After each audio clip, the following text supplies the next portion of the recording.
Hi everybody, welcome to Cafe. I'm Clarence Reynolds. And I'm Carissa Clark. Great to be back with you to share all the fun and exciting events happening this week. I've got a preview for you. Something big is brewing at the Orlando Science Center. Ooh. And I'm going to tell you a little bit about it. There is a new experience that they're building there. But take a look. It's under construction, and we'll show it to you now, but we'll come back and show you the real thing when it's done. But take a look now.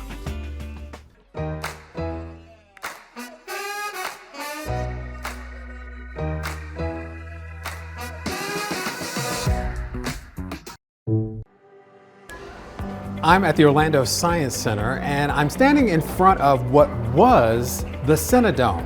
But something really exciting is taking place in here, and Jeff Stanford is here to tell us all about it. Jeff, thanks for joining me today. Oh, thanks for having me. So, this was the Cinedome. Yes. What is it turning into? Okay, well, it was the Dr. Phillips Cinedome since 1997. It opened with this building, and it will soon be transformed, opening in spring of 2026, into the Dome by Dr. Phillips Charities. It will be an 8K laser projection theater and planetarium. Wow. So, with an 8K theater, tell us what's inside to make that 8K. Yeah, this is really going to be amazing, Clarence, because we loved the Cinedome, but it was still a film theater.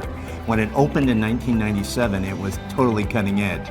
But now, in 2025, it was kind of a museum piece. We were one of the few museum theaters still showing film. Now, with this 8K laser projection, it's going to be cutting edge picture quality. We will still do giant screen documentaries, crystal clear imagery. We'll be able to do laser light shows. Everybody has affection for the old Pink Floyd laser light shows, but we'll also be able to do new content. So all the Swifties will be excited by these new laser light shows. But what we're especially excited about is this planetarium content. We haven't been able to have planetarium shows at the Science Center for such a long time. In our history, back when we were the John Young Museum and Planetarium, truly was that planetarium show content. So we will be able to take you on a tour of the universe in a way that you've never been able to before. Just amazing imagery. We'll be able to look at the night sky the evening you were born. We will be able to look and explore into the future what the next solar eclipse will look like. If you want to go beyond the Milky Way and look like what things will look like in Alpha Centauri, we will take you there. Really an experience that you can't get anywhere else. So very excited for the immersive education and entertainment we'll be able to provide with this new renovated theater. And you mentioned two things that are really interesting. It is both education and entertainment, because this is almost like a classroom that comes to life. Very much so, and everything we do at Orlando Science Center is dedicated to inspiring science learning for all. We want to show you science at work in your life. We want to inspire curiosity.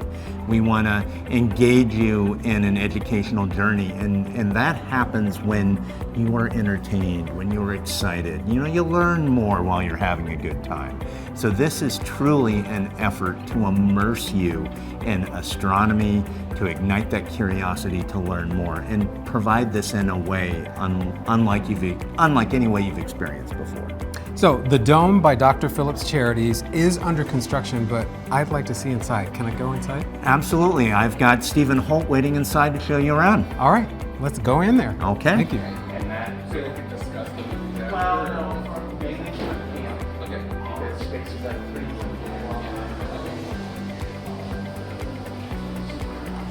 We're actually increasing the seat sizes a little bit on the new seating that's going in. So with the To keep up with the times. To keep up with the times. So then when we get the infill, we actually will end up at 315 seats. Okay. So even a slight increase with increasing the seat size.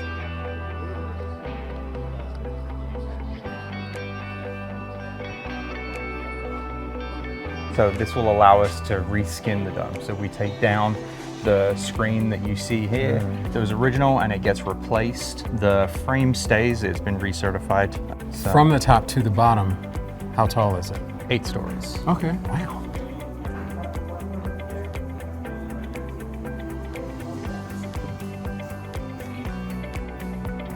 So that was awesome. But it's going to be even more awesome in the spring of 2026 when it's complete here at the Orlando Science Center. So make sure you make plans to come and see the Dome by Dr. Phillips Charities.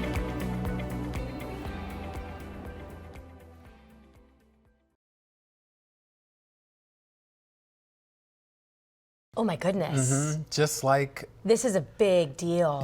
everything else that we do here, we do it big. They and do it this is going to big. be a nationally Oh, renowned yes. dome. It's going to be Yes. fantastic. Okay, so why don't we go back? I want to come with you. Absolutely. I want to see it. Yeah. This is going to be gonna be amazing. amazing. Really will. This is going to be like a core memory for people who come to visit from all over the world. They will never forget this. I really think that's Yeah. what this is going to be. And you know it's big when it has its own concessions. It's got its own concessions. It's going to be gonna be awesome. great. Yeah. It's great. Yeah. Well, if you like getting immersed in a good story, like at the Science Center, check out the Florida Storytelling Festival from January 22nd through the 25th. This acclaimed event brings together master storytellers from across the nation to share tales of adventure, humor, folklore, and inspiration. Attend workshops, participate in story swaps, and experience the ancient art of oral storytelling in an intimate setting at the Lakeside Inn in Mount Dora.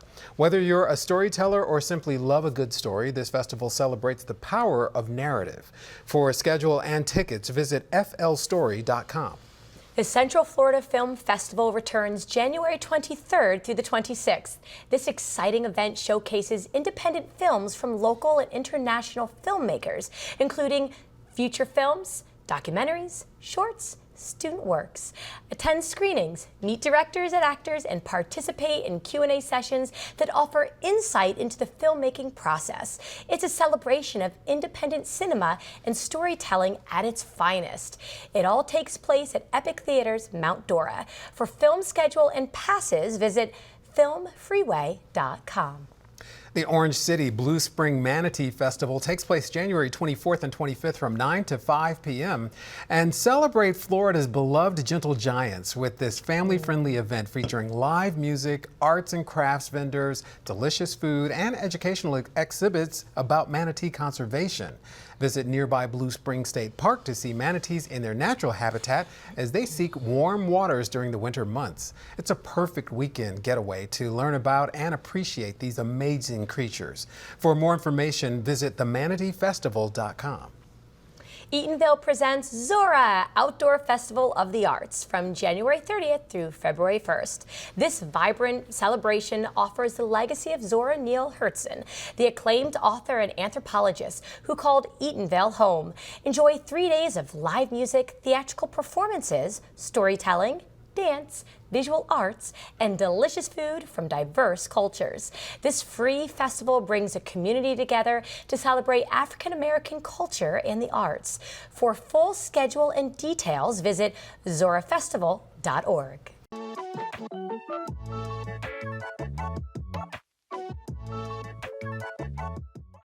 Film lovers, listen up. The Central Florida Film Festival is coming back to Central Florida, and its executive director, Brendan Rogers, joins me today to tell us all about it. Brendan, thanks for being with us today. Oh, it's a pleasure. Thank you for inviting me. It's happy to be here. You know, this is one of those things that is, one of the things I love about Central Florida is that we have pretty much all the things you can get everywhere else.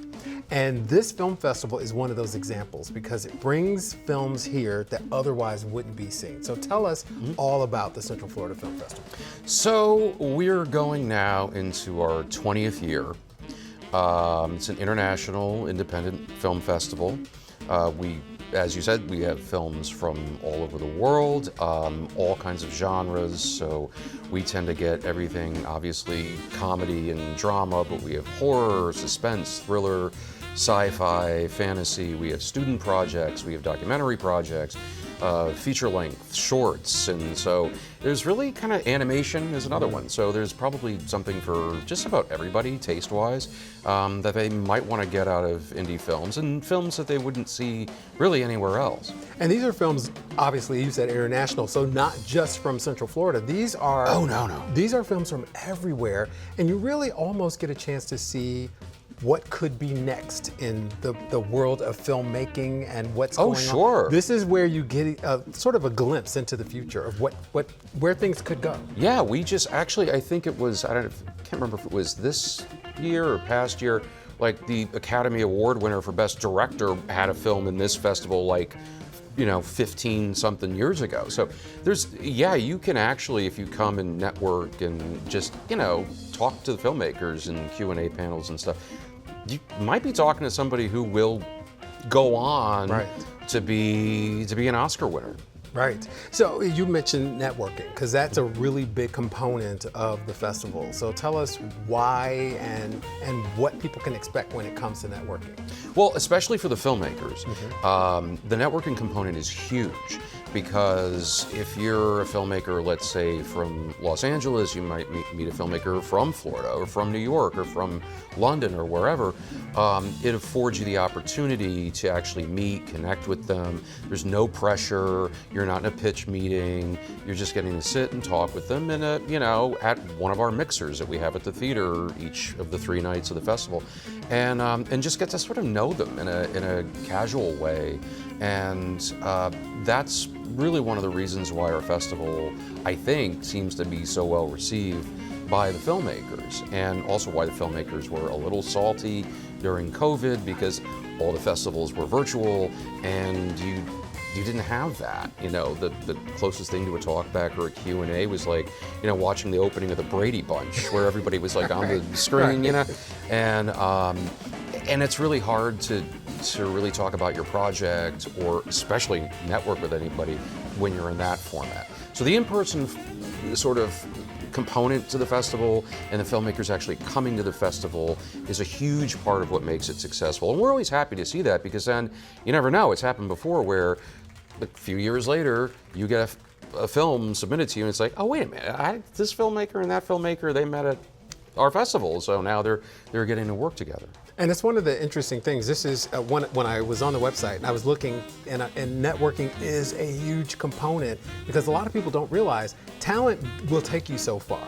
Sure. But you really have to have those relationships, and this is a way to foster those relationships. So if you're in the film industry, if you are interested in the film industry, you'll learn something that may change your trajectory. So that Absolutely. Yes. Absolutely. So this is one of those things that, what the networking, why it's so forward as part of your organization? I mean, I might meet you at a festival and I have an idea that you want, and you, let's say, have the tools or the budgetary means, the investors, things like that, whatever it is.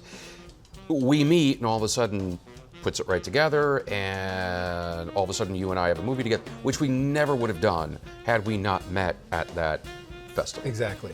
So you, on the website, there are the categories, but when you know what films, are there any films that stick out to you that are coming that you might want to tease people with, or do you know what's been submitted? Oh, absolutely. Already? I watch You're everything, ready? regardless. Regardless of whether it gets selected by our judge panel and selection committee or not. I watch everything that comes through, and plus, I might have to arbitrate, if there's an issue where judges disagree on things. But no, we have several excellent films. I mean, everything ranging from Florida, germane to Florida, I guess it would be a better way to put it. Subject matter, we have documentaries. We have one, for example, it was a film about these documentarians followed this years-long process where they've been actually digging under I-4 to create pathways for wildlife that's otherwise totally cut off south of I-4 and north of I-4, where they can now cross into different sort of safe areas for each other. So that was like a really interesting subject that I didn't even know about, and I've lived in Florida for like 20 years. Most people don't. No idea. Yeah, that we have bridges on most of our highways, because that's why we don't have a lot of roadkill. Exactly. Yeah. That's why we're not the state of Tennessee. Where Precisely. You're driving around carcasses. Right. And now, but I-4, the traffic's bad enough. But anyway, but then, and we have stuff, we've got short films. We get stuff every year. It's unbelievable. I've got a film, it's called The Price, which was really well received by our judges. It's a 30-minute sci-fi fantasy short that's not only does it deal with phenomenal practical special effects and special effects makeup, but it's also a period piece because it takes place during World War II. So yeah, you'd never know, like watching them, like, and then you're thinking, how do we get this? You know, I mean, we're lucky that filmmakers will do that, or send their material. But like things like that, we've got animated films that are great. There's an animation studio in Mount Dora that sends us stuff periodically. Yeah, they do video games and things in that. Steamroller Studios, I believe, is their name. But we've got a long animated project from them this year. It's a 30-minute project. I think it's part of an anthology series that they've been working on called like Spice Frontier. But then there's always these like subheaders or subtitles for each installment of it. So yeah, and this year, I mean, we've got 186 films that we're screening over 3 days. Because we're on 3 screens over 3 days, and it's all day, every day. We usually start in like about the 10 o'clock hour in the morning, and our final screenings in the evening tend to be 8, maybe 9 o'clock, depending on how long the 9 o'clock screening would be. Right.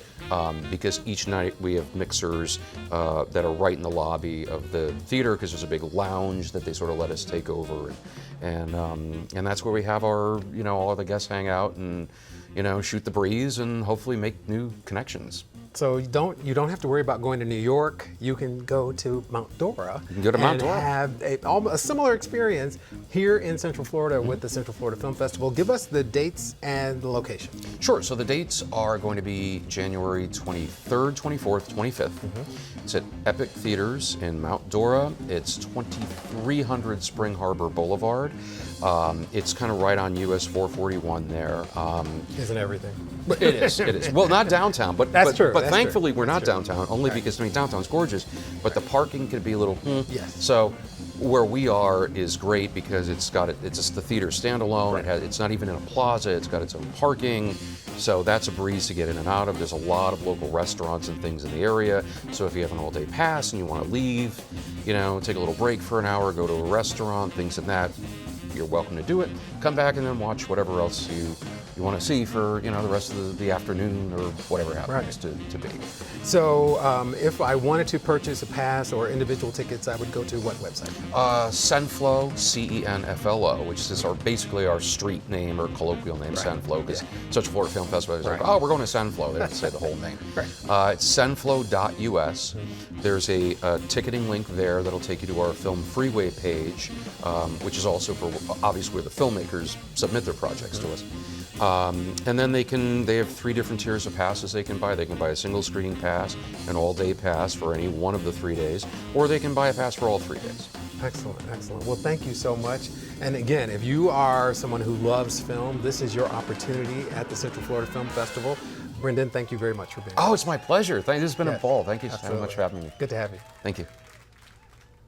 Bring in a new cycle with Asia Trends Lunar New Year celebration on January 31st at Luminary Green Park in Orlando's Creative Village. This festive event welcomes the Year of the Snake with traditional lion and dragon dances, cultural performances, authentic Asian cuisine, and family-friendly activities. Learn about Lunar New Year traditions from various Asian cultures while enjoying music, dance, and martial arts demonstrations. It's Orlando's premier celebration of Asian heritage and community. For location and event details, visit CelebrateLunar.com. This is your last chance to visit Creole Day at 50, where creativity builds community at Creole Day School of Art, running through January 25th. This anniversary exhibition showcases half a century of artistic accomplishment and community engagement.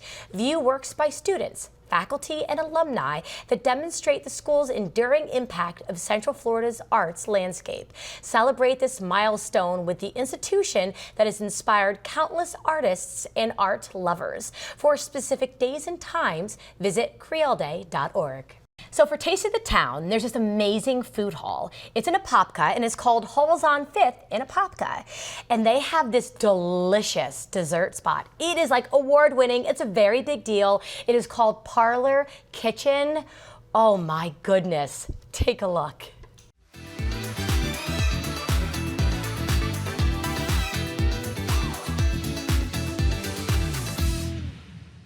Hello and welcome to Taste the Town. I'm Carissa Clark. I'm here at Halls on 5th in Apopka with one of their vendors, Parlor Kitchen. And I had the pleasure of introducing you to their owner and chef, Mr. Ryan Whaley. Ryan, thank you. Hi. Thank you for having us here. Thank you so much for having me. Oh my gosh, absolutely. I'm so excited because you and your desserts are kind of a big deal. Yes. Am I correct that you have some notoriety here? Yes, so I am currently voted the #1 best dessert in the United States of America. How did you get that recognition? How did this happen? Yeah, so that is through Dessert Wars. It's the largest dessert festival in the nation. And I was one of 6 that got to nationals. I think we did it in Charlotte, North Carolina. Yes. And I took home first place. Ryan, I am so happy for you. Thank you. We are so happy for you here. Thank you. Congratulations. Thank you. It's wonderful to be passionate. So please, kindly, let's get to making this Yes. fabulous dessert. Yeah. Tell me the name of it. So this is my corn mochi waffle. Corn mochi Yes, waffle. yes. Okay. So I make everything completely from scratch. Hmm. So this is a fresh corn mochi waffle. It's a dessert that I invented. So it's stuffed with a vanilla sugar cookie. It's going to be dipped in a scratch hot honey butter. I know. Scratch hot honey butter. It is dusted with sea salt, fire torch popcorn, and then it's served with a scratch caramel whipped cream. Oh my gosh, I'm salivating. Are you salivating? You ready? Yes, I think I'm ready. All right. So we're going to take our caramel whipped cream. Caramel whipped cream, you said? Yes, yes, yes, yes. Now, what inspired me for this dish was candy corn. Yeah, I'm not the biggest fan of candy corn. Okay. So I took like the flavor components and I was like, how can I make this just even better? Oh, So- I love that. Did that. And what are we dipping this in here? This is going to be a scratch hot honey butter. a scratch hot honey butter. Oh, yes. Okay. And then some sea salt. We're just going to lightly sprinkle it. I kind of have a silly question. Yeah. For hot honey, what makes it hot? Chili flakes. It's just that simple. Yeah. Now, do you have to go more mild on the chili flakes? I mean, it really is because we don't want it to be overwhelming. We want it to be flavorful. So I actually put like quite a bit in there, but the great part of it is that the chili flakes are gonna fall and settle to the bottom. So you're really just getting a little bit of that heat when you dip the waffle into the butter. So it's not gonna be as overwhelming. It's just there. It's Okay. it's like it's just kind of kissed with it. Yes, absolutely. Okay, so we have a little bit of salt. We have Yeah. sea salt. Now, what's this popcorn here? I know that you just dressed it. Yes, this is fire torched popcorn. So, okay, all right. I have to say, the great thing about this dessert, it's not overly sweet, but it's made with mochi, which is going to be like a rice flour dough. So it's kind of chewy on the inside, crispy on the outside. But what's fantastic about this is that you got the chewy texture, you got the crispy texture. It's also savory, sweet, salty. It's gonna have just a little bit of heat. And then you've also got some smokiness with the fire torch popcorn and then the saltiness with the salt. And on there's top. am I correct? There's a cookie inside. There's a cookie inside that I also make from scratch. Oh yeah. You make that from scratch. Oh yeah. And when you go to do this torched popcorn, so what inspired you to torch popcorn? How did this happen? Honestly, I was just sitting there and I was like, let me just set it on fire and see what happens. Yeah, and it was fantastic. Yeah. Oh my yeah, gosh, yeah. really? Oh yeah. And so does it like caramelize? It kind of crystallizes and just Yes. makes it have that texture? Oh yes. This is a sweet and salty kettle corn. So when you torch it, it just kind of caramelizes that sugar on there as well. It's fantastic. Okay, so what inspired you to come up with all of this? Like, what made you think, let me put a cookie inside of a Yes, waffle okay.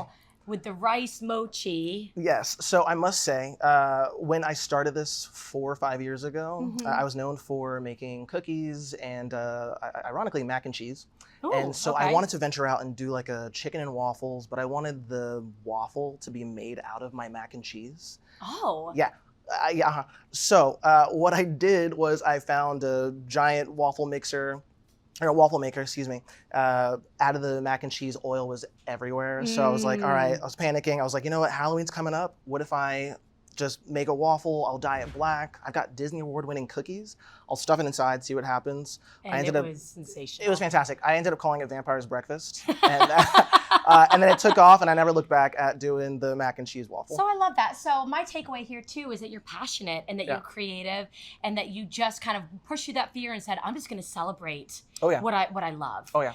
And so I'm actually in love with this dessert. I'm excited to have a taste of it. It Yeah. would be an honor Please. Okay, it's about that Please. time. That is for you. Okay, so here we go. A cookie inside of a waffle that's salty and sweet. Let's do it.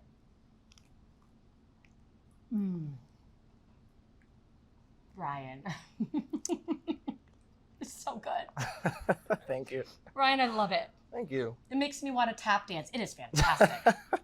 Ryan, thank you for allowing us to be here. Thank you. Please go to the website for more information. I invite you to come here to Halls on 5th in Apopka to visit this guy at Parlor Kitchen for your taste of the town. Until then, I'll see you around town.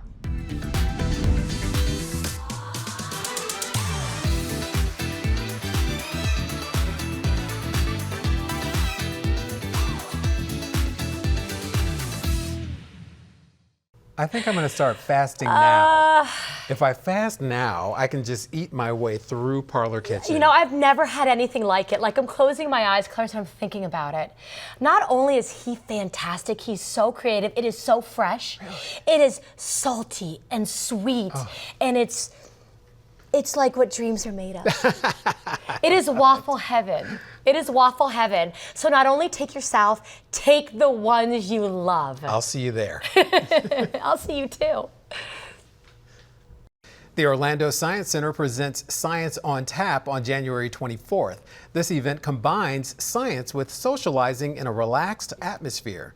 Enjoy craft beers and cocktails while exploring interactive exhibits, participating in hands-on experiments, and attending engaging presentations on fascinating scientific topics.